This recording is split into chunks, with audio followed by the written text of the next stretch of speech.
Good afternoon. Sorry for Good delay. afternoon. There it is some technical issue.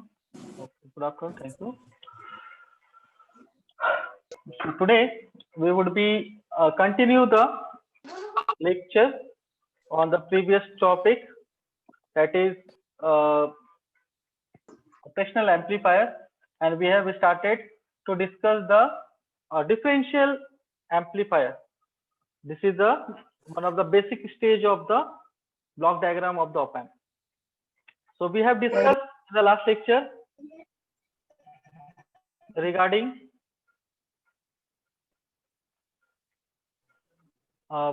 differential mode voltage, common mode voltage.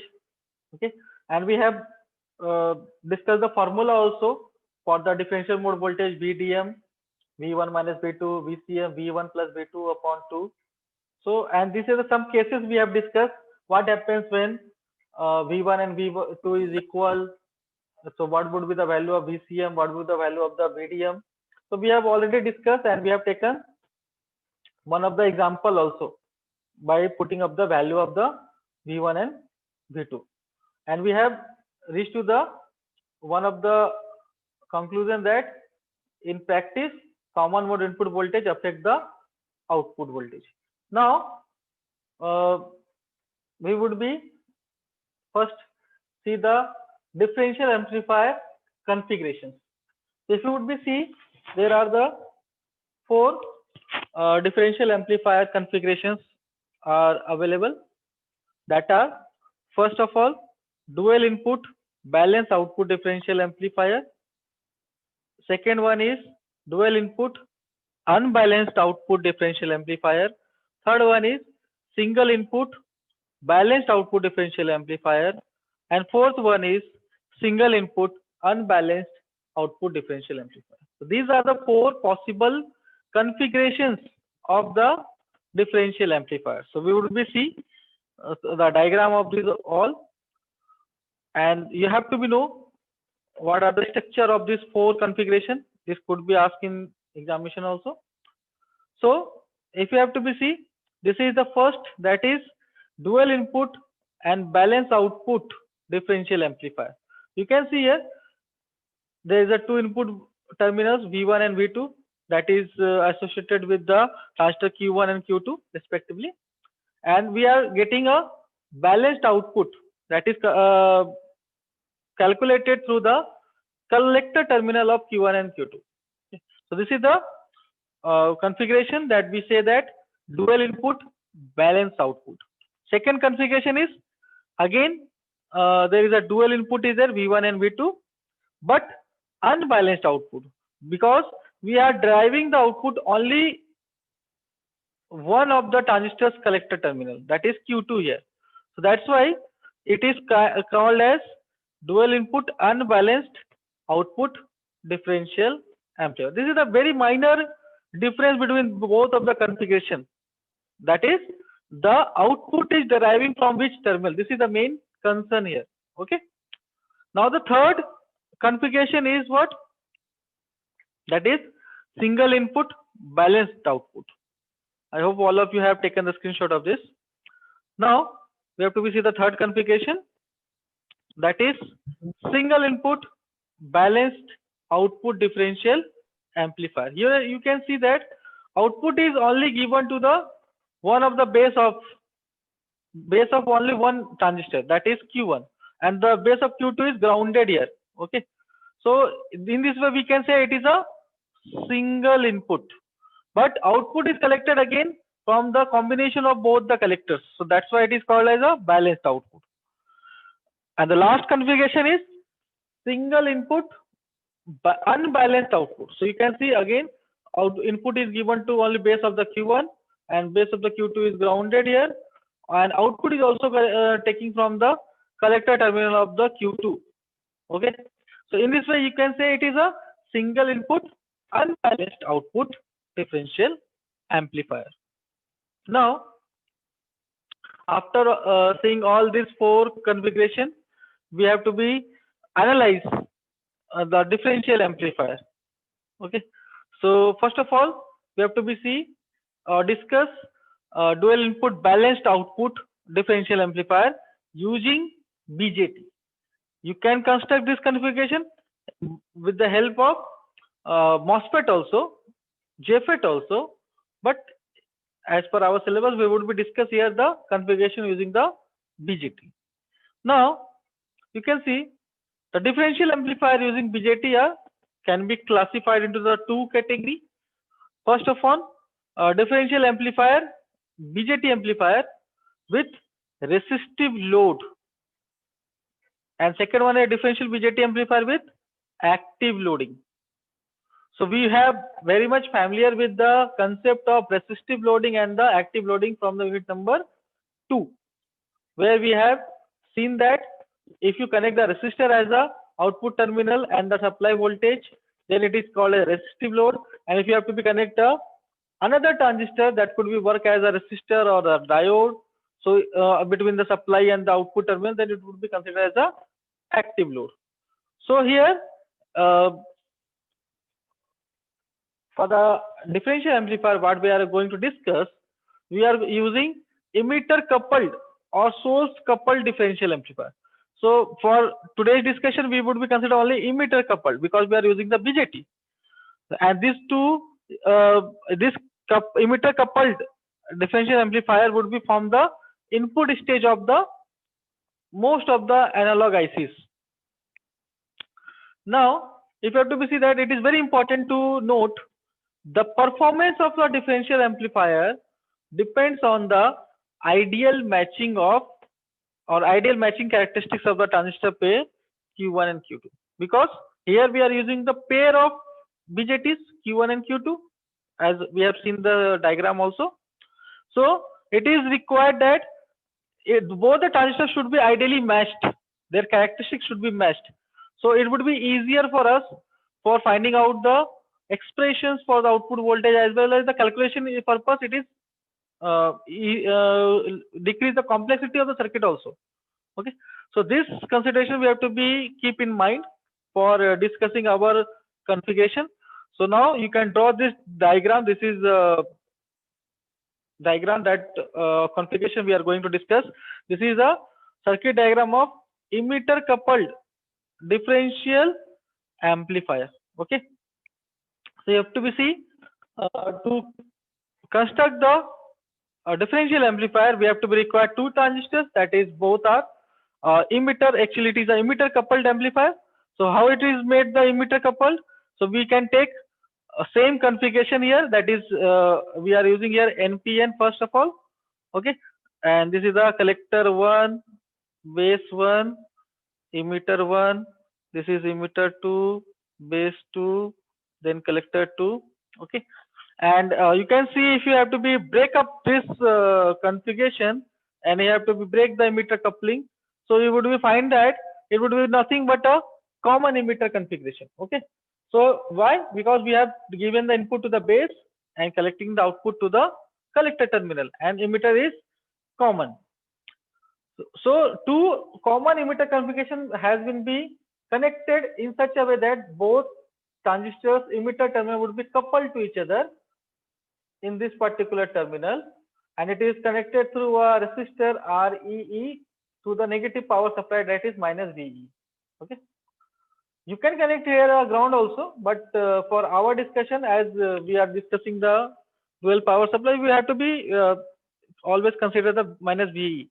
Okay, now we have to be see to the base of the transistor. We are using the two supply voltage AC signal generator voltage source, that is VS1 and VS2. Okay, these are the sinusoidal signal generators, you can say here, and the input voltage of Q1 is VI1, input voltage of Q2 is VI2, then the resistor RC1 is connected to the collector to supply voltage RC2 between the collector to supply of the Q2 also.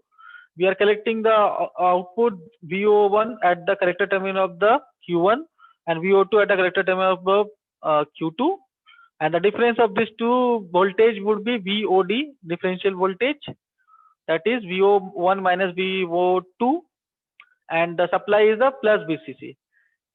generally we have to be keep the magnitude of VCC is equal to the magnitude of VE, okay, for balancing of the circuit operation. Similarly, as we have already assumed that both the transistor characteristics are ideally matched, so the current gain parameters beta would be same for both. Even the emitter currents would be also become the same. VBE would be also become so the same value. I hope till you have construct this diagram, draw this diagram on your notebook. Now we have to be proceed for the discussion of this diagram or this circuitry. So the amplifier here uses both positive power supply plus VCC and negative power supply minus VE. Okay, and though you can consider in the practical situation, power supplies are equal in magnitude. Okay, it is for the ease of the practical situation.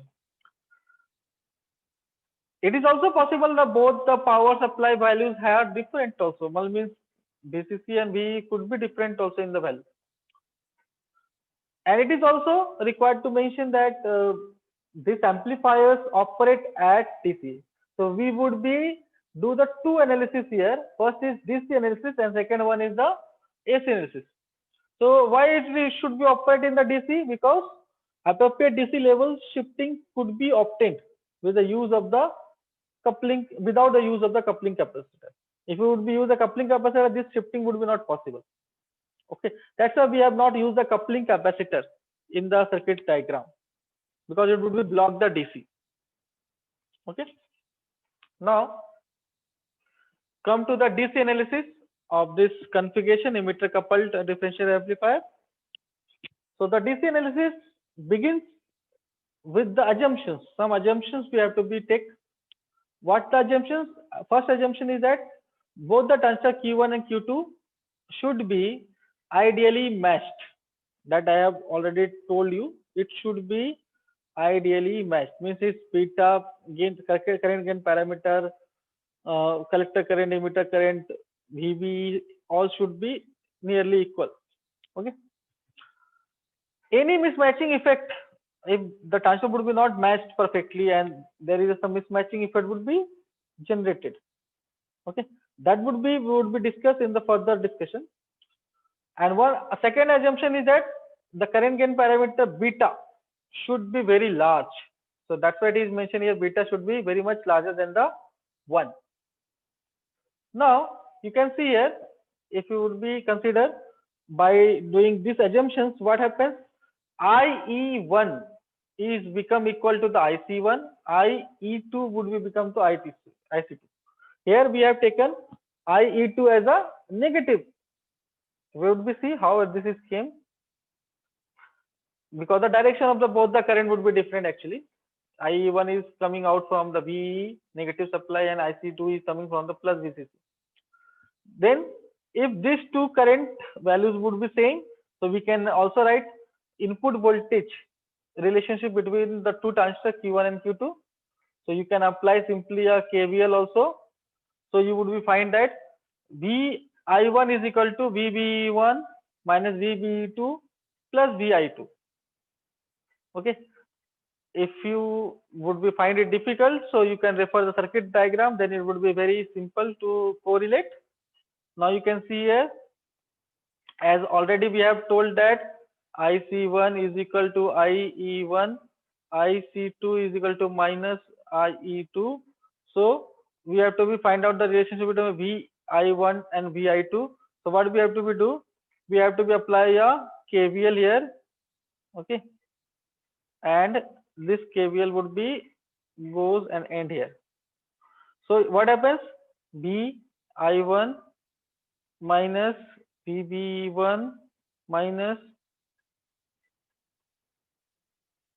VBE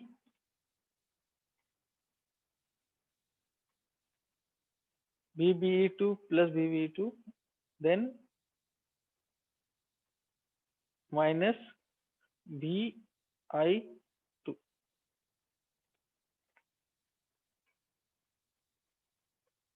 So this would be give you the relationship of VBE1, when you have to be come back to this another end, so you would be find out this. You have to be just use this KVL, and we know that in the loop of KVL that is equal to 0. So VI1 is equal to VB1 minus VBE2 plus VI2. Okay. So only remember that what I have done, rise in potential would be taken as a positive here. So from negative to positive, it is a positive value. Okay. Then drop in potential plus 2 minus 0. Base 2 emitter is a drop in potential. So VB1 is negative taken here. Then again we have to come to the negative side here. So from B minus V we have to be proceeding for this. Okay. So we are going from negative to positive side. So again rise in potential, that's why it is taken as a positive sign. And then again drop in potential, that is plus 2 minus, that's VI2, so it would be negative. Okay. So in this way we have to be write this KVL equation, and that would be help us to write the equation for the voltage relationship, input voltage relationship between the input of the Q1 and Q2. Now in the DC analysis, the operating point values like ICQ, we know that in the BJT Q point parameters are the collector current and the collector to emitter voltage. It could be also obtained with the help of these two relationships for the Q1 and Q2. Okay. Now for DC analysis, we have make a equivalent circuit, not equivalent, but what happens, what parameters we have to be considered for the DC analysis, we have to see from the circuit diagram. As it is a DC analysis, so AC voltage source VS1 would be made 0, VS2 would be made 0, so both would be not appeared on the circuitry. Now if any other AC source would be present, you can make it 0 or short circuited, but it is not seen any other AC source, all other are the DC sources. Okay. Now we have to be start to the analysis. After making the AC input 0, we have to be analyze the next equations. So the rest of the part would be as it is. Resistor would be not 0 because there is a, so always there is some current is flowing, IV base current. You have to be remember this. Current is not 0. Only the voltage source has made the 0. So here for match or identical transistor pairs, we have already assumed that both the transistors are matched perfectly or identically, they are same pairs.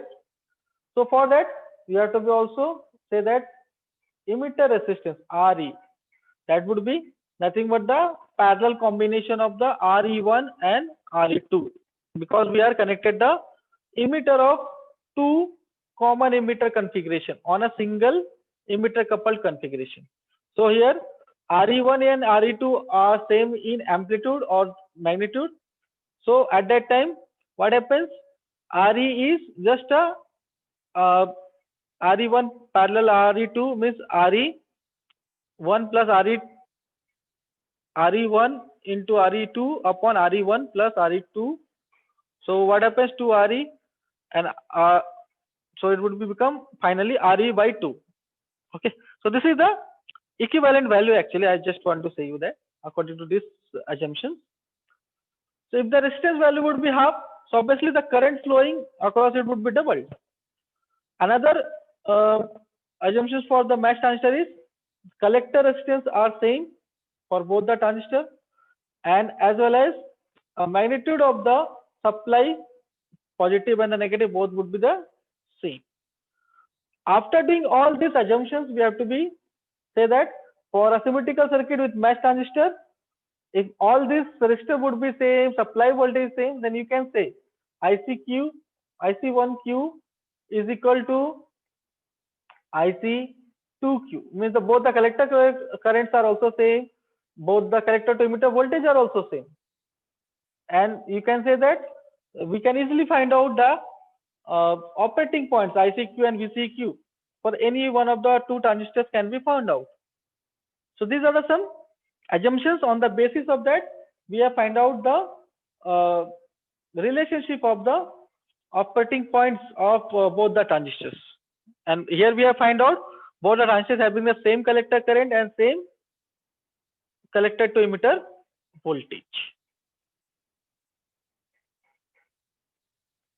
Now consider again the diagram that we have taken for the DC analysis, and apply the KVL from base to emitter loop of transistor Q. So you would find out that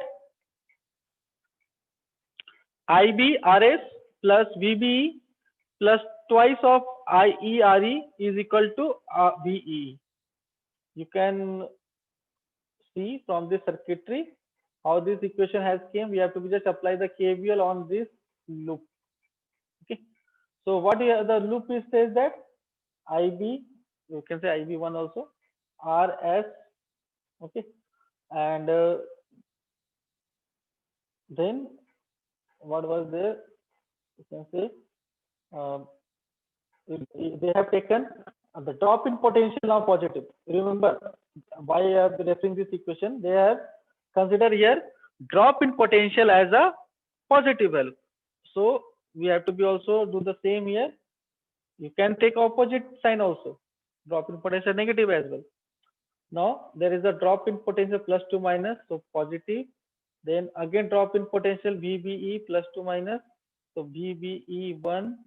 Then again come to here drop in potential. Now you can see there is a twice of I. Why? Because equivalent value of R is half. So balancing of this, twice of I E R E, and that would be equal to minus VEE is equal to 0. So in this way you can say the minus sign would be goes opposite end, and this is equivalent to the minus VE actually. Okay. So in this way we can write the KVL equation and establish the relationship between the current and voltage. And after that you can say we have initially assumed that beta is very large. Okay. So what is the equation of beta for common emitter communication? All of you are familiar with this. You have learned in the first year. Beta is equal to collector current upon base current. Okay. For common emitter configuration only. Okay. So as we know that beta is large also, so IC would be equivalent to the IE, because we know that IC is equal to beta IB, IE is equal to beta plus 1 IB. So here beta is very much larger than 1, so both the current IC is equivalent to the IE. That's why we have taken here. And now we can define beta as IE upon IB. Okay. So these are the some important relationships that we have to be just noted down. Whatever equation coming to the slide, you have to be note down, please, so that it would be the analysis would be correlated at the end. Now, after this relationship, that is beta is equal to IE upon IB, you can now modify this equation. You can now modify this equation. Okay. So what is the IB now? It is IE. It is IE upon beta. So you can see here in the next equation we can have written IE upon beta in place of IB. We have written this. Then RS plus VB plus twice of IE and V. Now all the current would be in the same parameter, that is IE. You can take this as a common term, IE, that is RS upon beta plus twice of RE, and on RHS side VE minus VBE. So in this way we have find out very important current relationship, that is emitter current is equal to now VEE, means negative voltage of power supply, minus base to emitter voltage, cut-in voltage of the transistor, upon twice of RE plus RS upon beta. RS is what? It is a source resistance or base resistance actually. Here we are the base.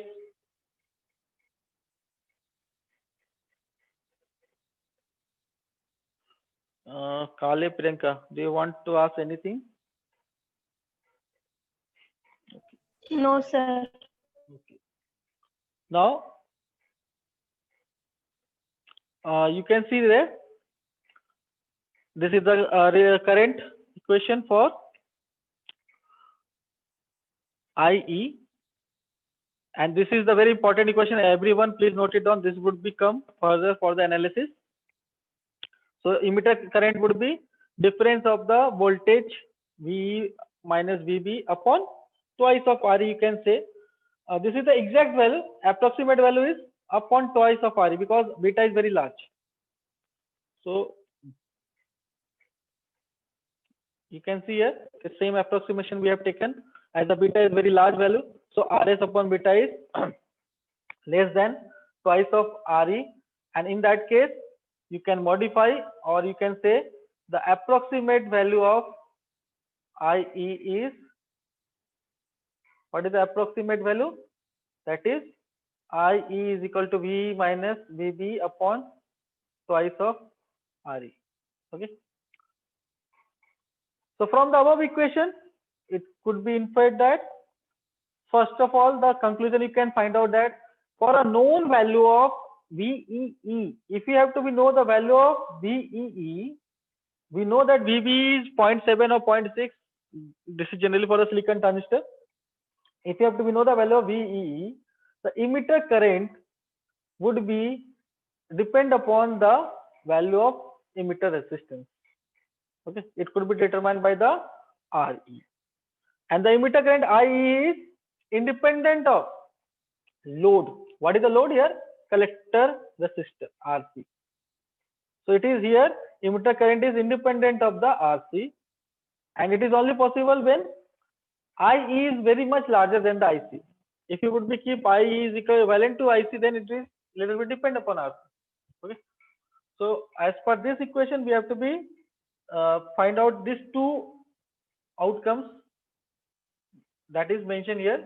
That first one is VE is known, then IE is determined by the RE, and if IE is greater than the IC, so IE is become independent of RC.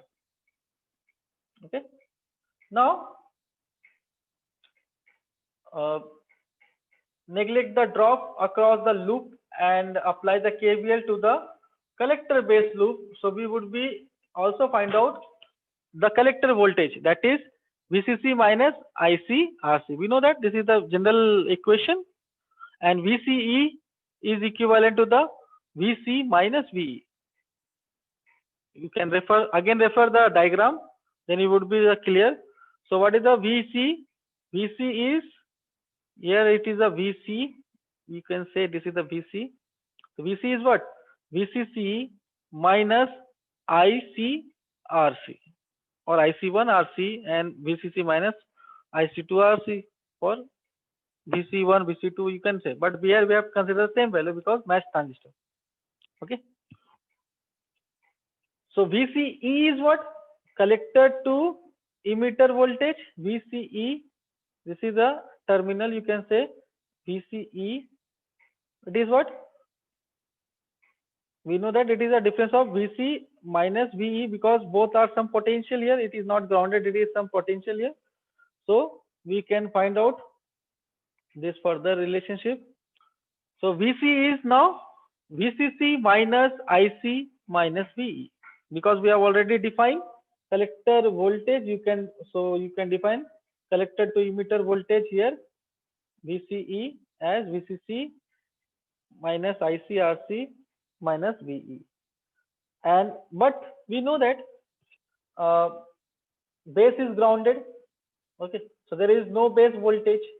So here our relationship is BE is equal to minus VB. Why? Because base is grounded here. There is no base voltage. So VB is equal to the minus VE. One device connected. Bye. Please do not make noise. हा असंच आहे. केलं पाय. All of you, please mute to all. Mute your mic. So in this way, we have come to this relationship. VE is equal to minus VE. Now you can easily define the equation for the VCE, that is VCC minus ICRC plus VB. Okay, VCC minus ICRC, instead of minus VE you can write plus VB because it is already known values. So you can replace the VE with the plus VB here as per this relationship. Okay, now you would be get the operating point value. Okay, the first operating point we have find out from the equation of IE, that is VE minus VB upon twice of RE, okay, plus RS upon beta, and second one is the VCC minus ICRC plus VB. So it could be asked in the question, in the numerical, some values are given of resistor and supply. You have to be find out the operating point of this differential amplifier. So from the above equation, we can say that VCQ is equal to VCE and IE is equal to IC, or equal to the Q point collector current ICQ for the given value of VCC and VEE. Okay. So in this way we have find out the operating point. In the DC analysis generally we found the operating point also. So we have also find out this, and on the basis of this knowledge you can solve this numerical. So this is the numerical based on the same circuitry, balance output differential amplifier. Whatever the figure 1 we have referred, I think all of you have this diagram. So here RC is equal to 2.2 kilo ohm, RB is equal to 4 kilo ohm, 7 kilo ohm, R in is equal to R in 1. Actually it is here R in 1 input resistance of the first transistor, R in 1, it is equal to R in 2, it is equal to 50 ohm, and then VCC is 10 volt, minus V is minus 10 volt, amplitude are same for both, beta DC of 100, it is current gain factor, and VBE is again, you can see here 0.7 as per the silicon transistor. So determine the ICQ and VCQ. So here you can correlate this term, ICQ is equal to the IE, that is BE minus VB upon twice of RE. RS is nothing but your RIN. Here RIN is referred as a RS because it is a base resistance upon beta DC, and you have to find out that IC could become as 0.98 milliampere. Similarly, you can find out the VCE. So what is the VCE? VCE is VCC minus ICRC plus VB. Okay, so you can find out here also 10 plus 0.715, and then RC is 2.2 kilo, and then current that we have already found out. So this is the 8.54 value of the voltage of VCE is find out. So in this way you have find out the Q point, that is 0.998 milliampere, and this is 8.54 volt. Okay. So this kind of the numericals could be asked. If you have remembered the relationship between the current and voltage values, you can easily find out this, the Q point values of differential amplifier. Now we have to come to the AC analysis. So it is a dual input balance output AC analysis using the R parameter. So this is the diagram. You can also note down the diagram, or this is actually the same, but here we have shown the AC component. Okay, because we are performing the AC analysis, and important thing is that this is the R parameter you have to be considering. You can say the circuit shown in this figure, it is V1 and V2 are two input applied to the basis of the both the transistor Q1 and Q2, and output voltage is measured between the two collectors, that is C1 and C2. which are at same DC potential, because already we have performed a DC analysis. We know that both are having the same DC potential because both the transistors are matched and the characteristics are also matched here. So we would be considered they are at the same DC level. But here we have to find out the AC output voltage, okay? Because we are doing the AC analysis. So what we have to do for this AC analysis, you have to be those who want to enter your attendance, you can enter. Maybe this session would be extended and you have to be rejoined after the completion of this, okay? So you have to be give the attendance both the time. Then I would be consider your attendance in the next session also. Okay, so this is the circuit, equivalent circuitry for AC analysis if you have to be see. Okay, so in this equivalent circuitry, you can see here, this is the R, using the R parameter, I have drawn the equivalent circuitry. So everyone please note it down. This is the important circuitry. Without this, you can't be do the or perform the AC analysis. This would be helpful for doing the AC analysis. Okay. So just noted down this diagram. You can see here in the AC analysis what we have done. Like in DC analysis, we have grounded all the DC sources. Now in the AC analysis, sorry, all the AC sources. Now for the AC analysis, we have grounded all the DC sources. So you can see here VCC is replaced by ground. This is VCC is replaced by ground. Minus V is also replaced by ground, because all DC sources will be grounded now for AC analysis. This is the AC voltage source, V1 is here and V2 is here. So for DC voltage are reduced to the 0, and then we have to draw the AC equivalent circuit. And we know that the DC emitter currents are equal. IE1 is equal to IE2. So therefore, the resistance RE1 dash and RE2 dash are also equal, and it is shown by the same value RE dash. Okay.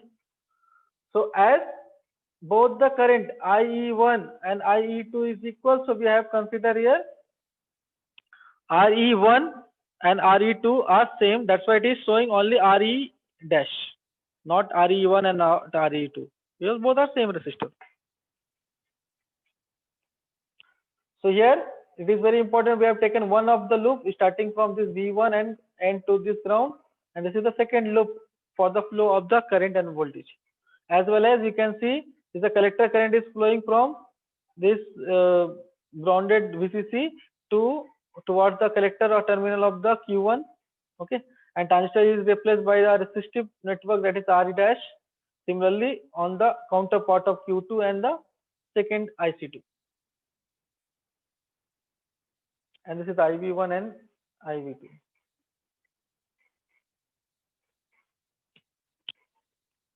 I hope till you have drawn the diagram, I have given the enough time to you draw this. Now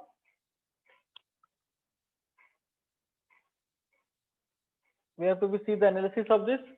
The voltage across each collector resistance RC1 and RC2 shown 180 degree out of phase, because we have construct this configuration with the help of common emitter.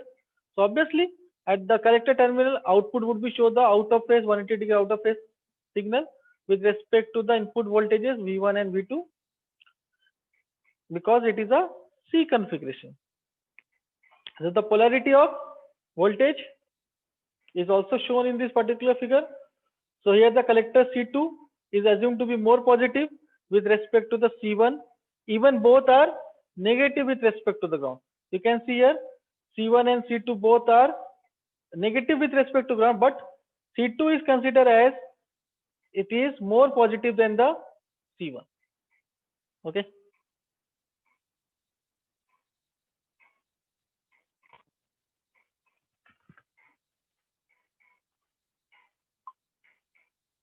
So rejoin everyone.